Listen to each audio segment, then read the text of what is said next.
Hi Tropa Pits, let's cook pork ginisa with potato. Our ingredients, sibuyas, bawang, pork, potato binabad sa tubig, and then oyster sauce.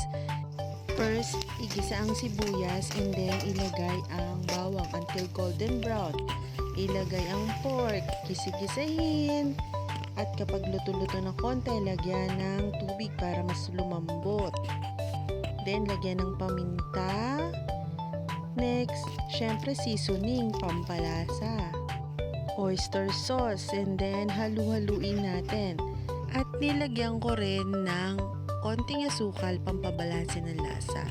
And then, syempre ang patatas. At halu-haluin natin, takpan hanggang sa lumambot ang patatas. Haluin, yan, lumapot na sabaw.